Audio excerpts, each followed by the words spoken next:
Chào bạn, tôi là Joseph đến từ RoboFlow.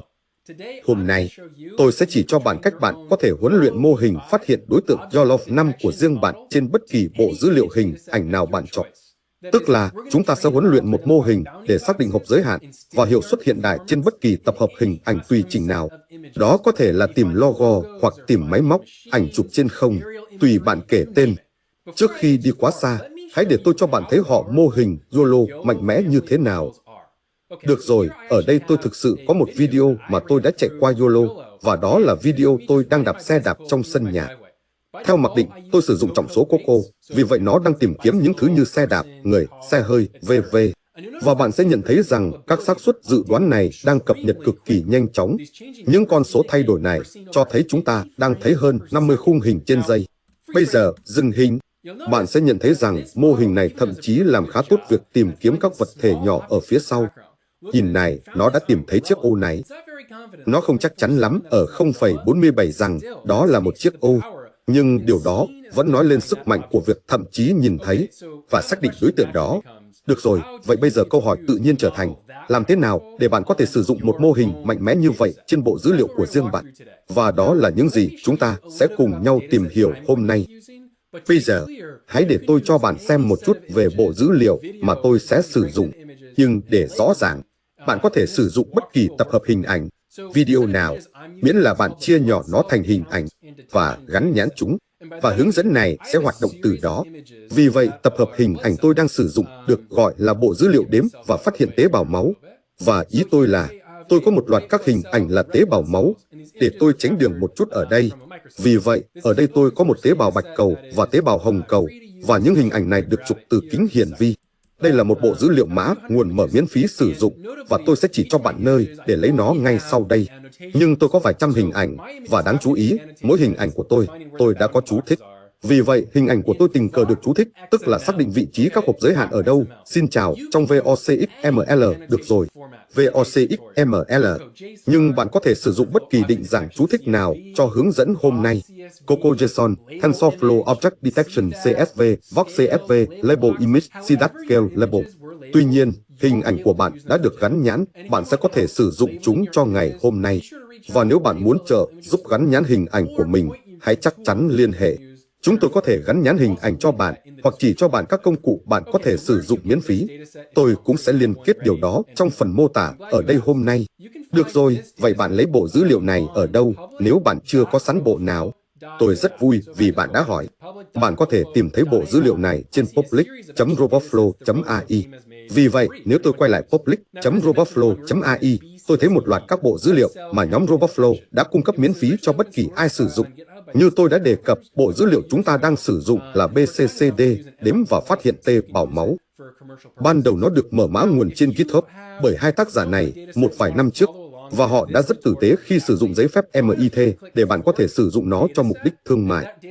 Nếu bạn chưa có bộ dữ liệu và bạn muốn làm theo hướng dẫn này một cách chính xác, hãy đi lên đây và nhấp vào tạo nhánh bộ dữ liệu. Và bộ dữ liệu đó sẽ được thêm vào tài khoản RoboFlow của bạn. Ngoài ra, điều tôi khuyên bạn có thể làm là bạn có thể vào phiên bản cụ thể này của bộ dữ liệu và tải xuống bộ dữ liệu này. Đó thực sự là những gì tôi sẽ làm, là tôi sẽ tải xuống bộ dữ liệu này vì tôi muốn chỉ cho bạn quy trình tải lên để đưa hình ảnh vào RoboFlow. Trước khi đi xa hơn, hãy để tôi cho bạn thấy những gì chúng ta đang hướng tới. Mô hình sẽ làm gì khi mọi thứ đã hoàn tất? Rất vui vì bạn đã hỏi. Khi chúng ta hoàn thành mô hình này, chúng ta sẽ có thể thấy các đầu ra như thế này.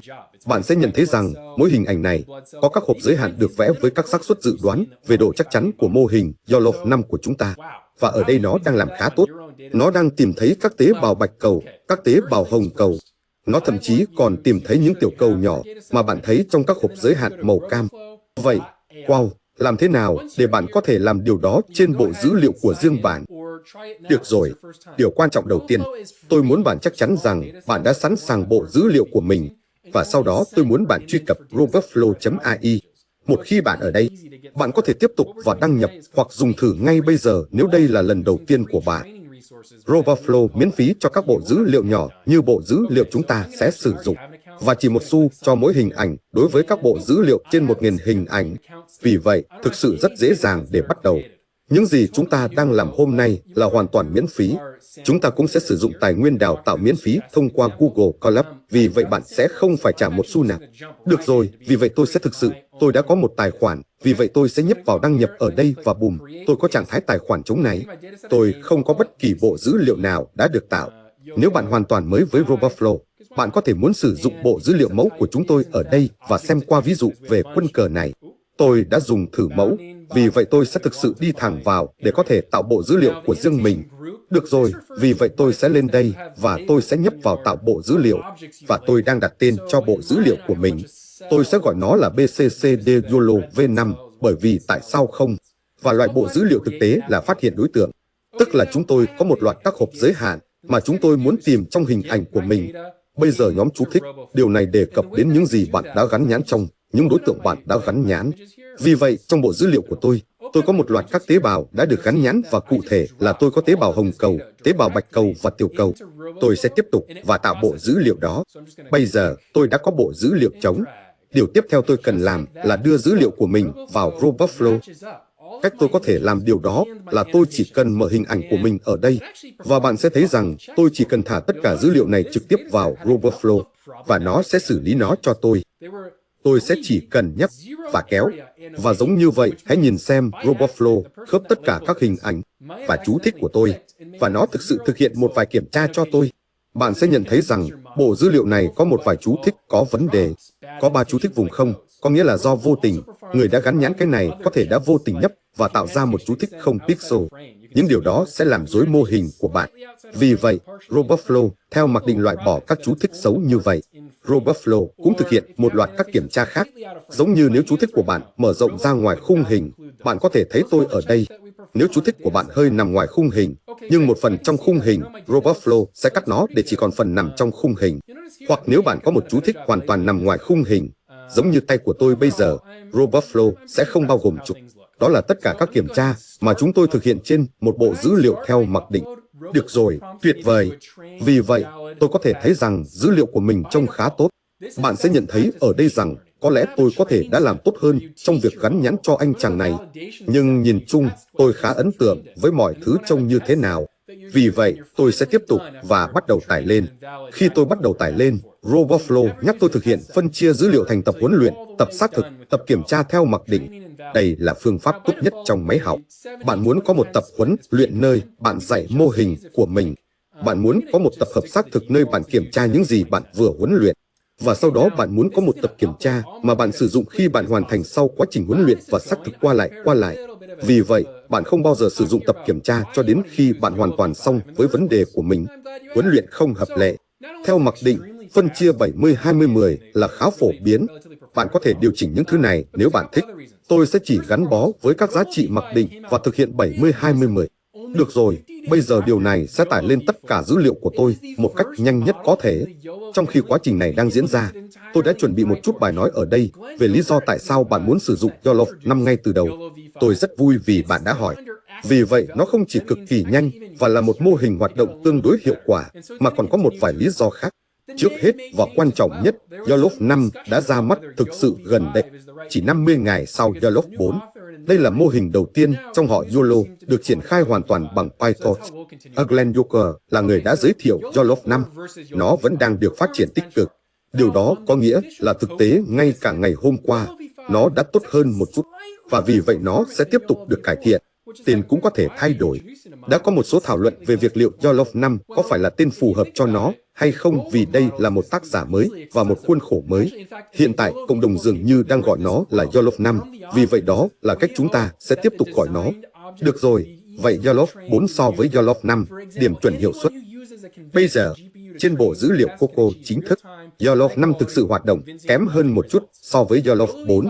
Điều này giống như tại sao bạn lại giới thiệu một mô hình có thể hoạt động kém hơn một chút? Chà, nếu bạn nghĩ về điều đó, mục tiêu của các mô hình là dễ dàng tiếp cận.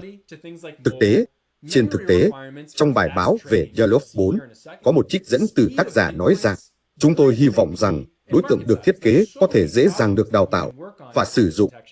Ví dụ, bất kỳ ai sử dụng GPU thông thường để đào tạo, và thử nghiệm đều có thể đạt được kết quả đối tượng thời gian thực, chất lượng cao, thuyết phục. Yolof 5 xây dựng dựa trên triết lý này. Glenn thậm chí đã viết trong một bình luận mới ngày hôm qua rằng mục tiêu của ông không chỉ là có MAP cao, hoặc thậm chí không phải là MAP tốt nhất, mà còn là tính dễ sử dụng, khả năng xuất sang những thứ như thiết bị di động, yêu cầu bộ nhớ để đào tạo nhanh. Điều mà chúng ta sẽ thấy ở đây ngay sau đây, tốc độ suy luận, MAP tốt và quy mô thị trường. Có rất nhiều vấn đề mà bạn có thể làm việc trong lĩnh vực phát hiện đối tượng. Vì vậy, được rồi, nếu đó giống như chữ Y cho Yolof 5, hãy nói thêm một chút về những gì chúng ta có ở đây. Vì vậy, dữ liệu của chúng ta đã tải lên xong. Bây giờ, điều đầu tiên tôi khuyên bạn nên làm là bạn thực hiện kiểm tra sức khỏe bộ dữ liệu chỉ là kiểm tra, và có được cảm nhận về những gì có trong bộ dữ liệu của tôi. Và vì vậy chúng ta sẽ thấy rằng các tế bào hồng cầu của chúng ta được đại diện vượt trội so với các lớp khác của chúng ta trên 364 hình ảnh. Chúng tôi có hơn 5.000 chú thích. Phần lớn trong số đó là ở tế bào hồng cầu, một số tế bào bạch cầu và một số tiểu cầu. Bây giờ, bạn có thể nâng cấp tài khoản RoboFlow của mình để xem thông tin chi tiết về kích thước và bản đồ nhật chú thích. Tôi thực sự có. Hãy để tôi cho bạn xem, bởi vì đây là một bộ dữ liệu công khai. Chúng ta có thể xem kiểm tra sức khỏe công khai, và chúng ta có thể xem trước những thứ này. Vậy thực tế, hãy nhìn vào bản đồ nhật chú thích ở đây. Các tế bào hồng cầu thường ở khắp hình ảnh. Các tiểu cầu rất nhỏ, vì vậy chúng là những vật thể nhỏ. Và điều đó rất tốt để biết, bởi vì các vật thể nhỏ đôi khi khó tìm hơn. Và các tế bào bạch cầu thường tập trung ở trung tâm của hình ảnh. Nếu chúng ta cắt, chúng ta có thể muốn giữ trung tâm vì lý do đó. Tôi không biết. Được rồi, đó là ý chính chung về những gì đang diễn ra trong bộ dữ liệu của tôi. Từ đây, bên trong RoboFlow, tôi có thể thực hiện một loạt các bước tiền xử lý và tăng cường trên dữ liệu của mình. Tiền xử lý là các bước cần thiết để đưa dữ liệu của tôi vào đúng định dạng mà mô hình của tôi sẽ mong đợi. Tăng cường là những cách tôi có thể tăng kích thước bộ dữ liệu của mình để tôi có nhiều hình ảnh hơn để học và đào tạo. Nó sẽ tăng hiệu suất mô hình của tôi vì nó sẽ giảm việc ghi nhớ tập hợp nhỏ các ví dụ mà chúng tôi cung cấp cho nó. Bây giờ, theo mặc định, YOLO thực sự mong đợi hình ảnh có bội số của 32. Vì vậy, một kích thước khá phổ biến là thay đổi kích thước thành 416 x 416. Bạn thực sự có thể thay đổi kích thước dưới dạng kéo giãn, như bạn thấy ở đây. Tôi có thể thêm các cạnh màu đen để giữ nguyên tỷ lệ khung hình, hoặc tôi có thể thêm các cạnh màu trắng. Nó chỉ phụ thuộc vào từng loại. Bây giờ, bất kể tôi làm gì, tôi muốn đảm bảo rằng tôi làm tương tự cho bộ huấn luyện và bộ kiểm tra của mình trong các quyết định thay đổi kích thước. Và cho ví dụ này, tôi sẽ tiếp tục và tôi sẽ thực hiện kéo giãn. Vì vậy, tôi sẽ kéo giãn. Tôi cũng sẽ xóa tự động xoay hướng, mà chúng tôi có một bài đăng trên blog về điều đó. Tôi sẽ liên kết trong phần mô tả. Nói chung, bạn muốn làm điều đó nếu bạn không biết nó là gì. Được rồi, các bước tăng cường.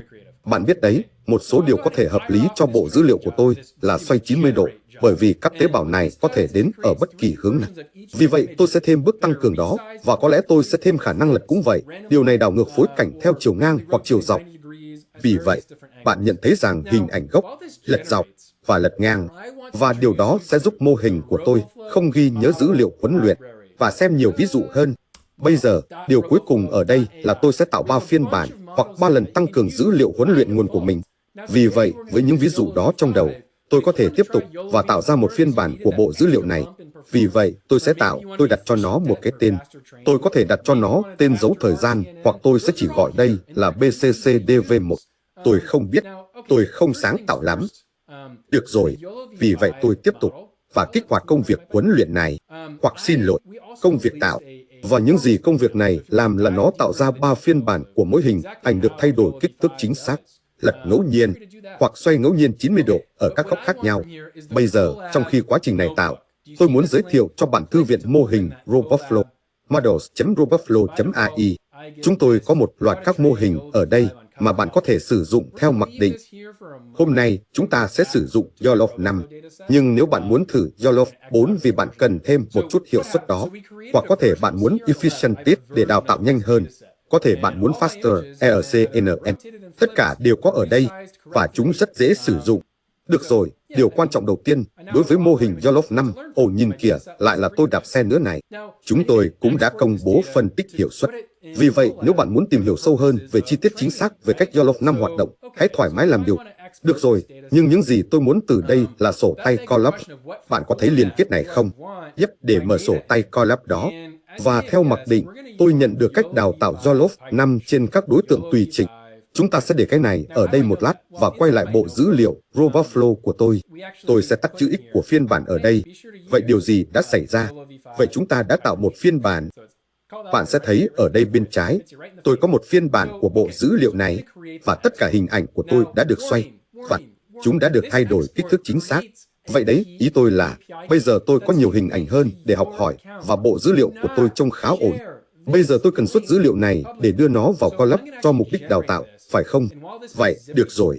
Vì vậy, nếu tôi muốn xuất bộ dữ liệu này, điều đó đặt ra câu hỏi tôi muốn dữ liệu của mình ở định dạng nào, và như bạn có thể đoán, chúng ta sẽ muốn YOLO V5 PyTorch, YOLO V5 PyTorch. Làm sao tôi biết điều đó? Chà, bên trong sổ tay của tôi, chúng tôi thực sự đã đưa vào đây. Này hãy chắc chắn sử dụng YOLO V5 PyTorch, vì vậy nó được gọi ra ở đó, ngay ở đó cho bạn, đập ngay vào mặt bạn. Vậy được rồi, vậy tôi sẽ tạo suất đó. Cảnh báo, cảnh báo, cảnh báo. Suất này tạo ra một khóa API duy nhất cho tài khoản của bạn. Không chia sẻ liên kết này công khai. Vì vậy, tôi sẽ thực sự tạo ra cái này. Và trong khi quá trình này đang nén, tôi sẽ thực sự di chuyển cái này ra khỏi khung hình vì tôi không muốn bạn nhìn thấy khóa API được tạo khi mọi thứ đã hoàn tất. Vậy thực tế, hãy nhìn xem, nó đang tạo và hoàn thành. Được rồi, bây giờ tôi nhận được một liên kết ở cuối quá trình này mà tôi sẽ thả vào sổ tay của mình. Bây giờ, tôi sẽ không cho bạn xem liên kết của tôi vì, như tôi đã nói, nó là bí mật. Được rồi, hãy nhảy vào sổ tay của chúng ta ở đây. Chúng ta sẽ sử dụng PyTorch để đào tạo mô hình đã cho của mình. Bây giờ, điều quan trọng đầu tiên, tôi chỉ muốn nhân bản. Ôi, tôi quên mất, tôi không sở hữu sổ tay này. Đây là sổ tay RoboFlow từ thư viện mô hình RoboFlow, sổ tay Colab này. Vì vậy, tôi cần đi lên đây. Điều này quan trọng và nhấp vào tệp, lưu bản sao vào ổ đĩa. Điều này tạo ra bản sao sổ tay của riêng bạn mà bạn có thể chỉnh sửa và làm bất cứ điều gì bạn muốn với nó, được chứ? Vì vậy tệp lưu bản sao vào ổ đĩa của riêng bạn. Và bây giờ tôi sẽ tắt X ở cái đầu tiên. Và bây giờ tất cả những gì tôi có là bản sao của tôi. Bây giờ tôi sẽ đổi tên cái này từ bản sao từ thành một cái gì đó mô tả hơn một chút. Tôi sẽ gọi nó là GN vì nó là của tôi, Joseph Nelson, RoboFlow, YOLOv 5 tùy chỉnh. Được rồi, tuyệt vời. Vì vậy, bây giờ tôi đã có sổ tay này. Tôi sẽ chạy ô đầu tiên ở đây và về cơ bản thiết lập tất cả các phụ thuộc của tôi. Và điều đó sẽ chạy và nhận được các phụ thuộc của tôi, có nghĩa là những thứ cần thiết để chạy đoạn mã này. Vì vậy, sổ tay YOLOv 5 yêu cầu những thứ như PyTorch và một phiên bản cụ thể của PyTorch và về cơ bản giúp ích cho khả năng tái sản xuất. Vì vậy, một phiên bản cụ thể của NumPy, Opamp, vân vân. Bây giờ, trong ô tiếp theo, trong khi nó đang nhập tất cả những thứ đó, hãy để tôi chỉ cho bạn ở đây. Bạn có thể nhấp để xem tất cả các tệp có trong Colab của bạn tại thời điểm này. Và vì vậy, cho đến nay, tôi đã cài đặt YOLOv 5 này, hoặc tôi đã nhân bản YOLOv 5 này vào môi trường của mình. Tôi sẽ CD vào thư mục đó và tôi sẽ nhập PyTorch. Được rồi, tuyệt vời. Bây giờ, xuất đoạn mã và dán vào đây. Cái gì vậy? Đó là đoạn mã mà bạn đã tạo từ RoboFlow.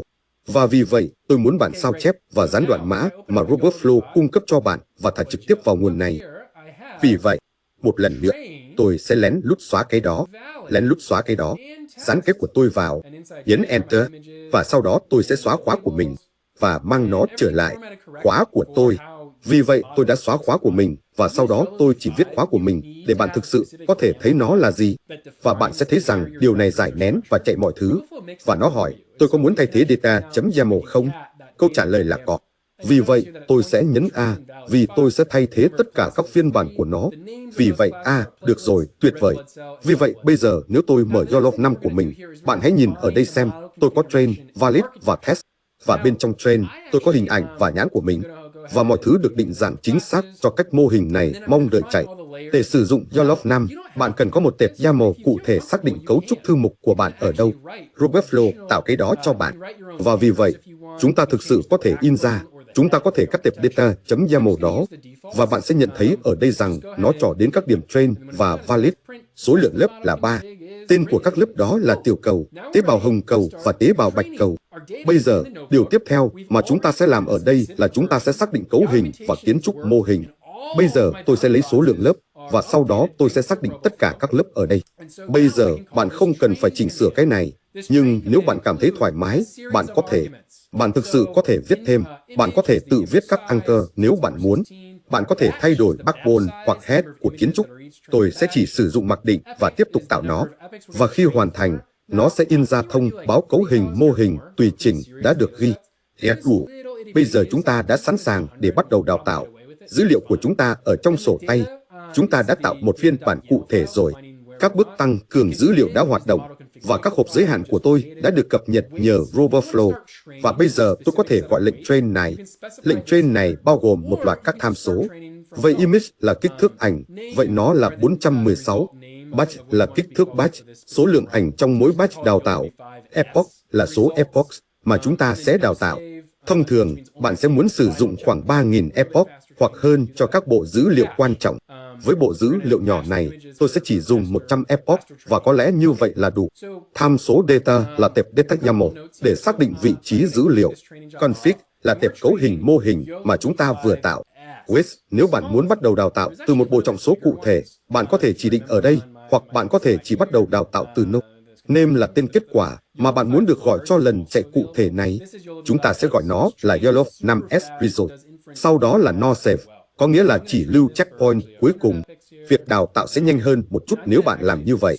Trong bộ nhớ đệm, chúng ta sẽ sử dụng bộ nhớ đệm cho ảnh để đào tạo nhanh hơn. Được rồi, vậy một vài lưu ý ở đây. Vậy tôi sẽ bắt đầu công việc đào tạo này, và chúng ta đang đào tạo YOLOF 5S phiên bản nhỏ nhất. Thực ra, còn có những mô hình lớn hơn nữa.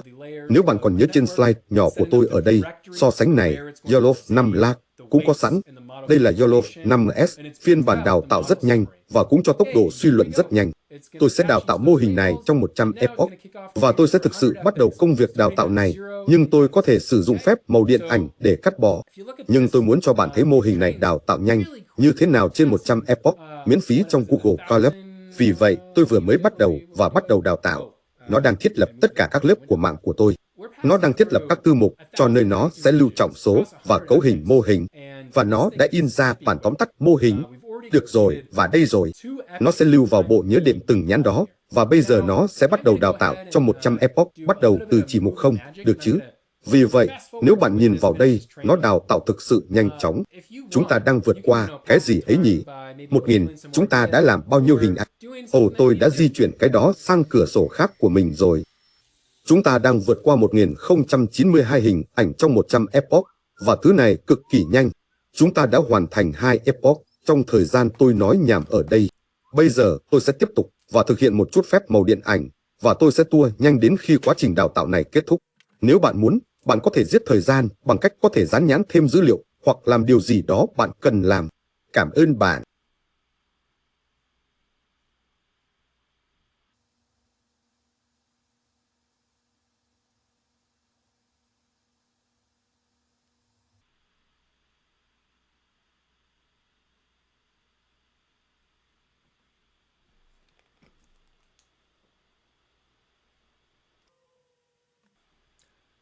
Được rồi, quá trình đào tạo của chúng ta đang kết thúc ở đây. Bạn sẽ nhận thấy nó đang ở epoch 98/99 và MAP của chúng ta đang đạt đỉnh khoảng 0.9. Destructlatomos Targeted Recall của chúng ta khá ổn định 0.98, 0.99. Vì vậy, tôi nghĩ rằng chúng ta đã đạt được mức tối đa mà chúng ta sẽ nhận được từ bộ dữ liệu này. Bạn sẽ nhận thấy rằng 100 epoch này trên 1092 hình ảnh chỉ mất 18 phút và 14 giây. Điều này thực sự ấn tượng về mức độ dễ tiếp cận của mô hình học máy này. Được rồi, vì vậy tôi thực sự có thể khởi động TensorBoard và có thể đánh giá và xem các kết quả đã cho của mình. Vậy, TensorBoard là một cách dễ dàng để trực quan hóa hiệu suất của bất kỳ mô hình nào. Vậy, hãy đợi một chút để nó xếp hàng. Bạn sẽ nhận thấy rằng từ TensorBoard, tôi có thể thấy rằng thực ra bạn biết không? Có vẻ như mô hình của tôi đạt đỉnh điểm một cách thẳng thắn vào khoảng bước 40 trở đi, và tôi không cần phần còn lại của các epoch đó. Nếu có gì, tôi có thể muốn lo lắng về việc overfitting. Điều tương tự cũng đúng với recall và precision và thước đo F1 của tôi. Vì vậy, tất cả những điều này dường như nói rằng tôi đã nhận được nhiều nhất có thể từ bộ dữ liệu này. Tôi cần thu thập thêm dữ liệu hoặc cải thiện chất lượng nhãn của mình để xem liệu mọi thứ có thể tốt hơn từ đây không. Vậy, được rồi, điều đó thật tuyệt. Và điều tuyệt vời là việc triển khai này từ Ultralytics cũng chứa khả năng in kết quả ở định dạng không phải TensorBoard trong một tập hình ảnh mà bạn có thể lưu và làm bất cứ điều gì bạn muốn. Vậy nó ở bên trong results.png. Vì vậy, tôi thực sự có thể thấy điều đó trong thư mục của mình. Được rồi, bây giờ. Được rồi. Vì vậy, điều tiếp theo mà tôi có thể muốn làm là, đầu tiên, tôi sẽ in dữ liệu Ground Truth của mình. Dữ liệu tôi đã sử dụng để đào tạo trông như thế nào? Dữ liệu đào tạo Ground Truth của tôi là gì? Vì vậy, đây là dữ liệu đào tạo Ground Truth. Dữ liệu này đến từ RoboFlow. Và bạn sẽ nhận thấy rằng tôi có các tế bào bạch cầu, tế bào hồng cầu, tiểu cầu và mọi thứ trông khá ổn. Nó trông như thế nào với một chút tăng cường dữ liệu. Vì vậy, hãy in ra một hình ảnh đào tạo, nhưng với phần tăng cường dữ liệu đã được áp dụng. Và chúng ta có những dịch chuyển và thay đổi và vân vân cùng với sự chồng lấp. Và bạn sẽ thấy rằng nó, bạn biết đấy, cố ý bị bóp méo đi một chút. Được rồi, vậy nó đã hoạt động như thế nào trên bộ kiểm tra của tôi? Điều quan trọng đầu tiên, tệp trọng số của tôi nằm bên trong thư mục Quest. Vì vậy, Lastiolog 5s results.pt.pytorch, đây là các trọng số mà tôi có thể sử dụng và lưu, tải xuống, sử dụng ở nơi khác, chuyển đổi sang ONNX cho mục đích thực hiện trên thiết bị di động. Nó ở đó. Đó là tệp trọng số, đó là điều kỳ diệu.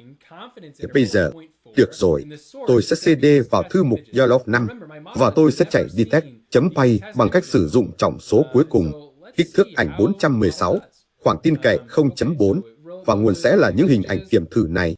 Bây giờ hãy nhớ rằng, mô hình của tôi chưa bao giờ nhìn thấy những hình ảnh kiểm thử này trước đấy. Và hãy xem mô hình hoạt động như thế nào. Được rồi, nó tải tất cả những hình ảnh này vào.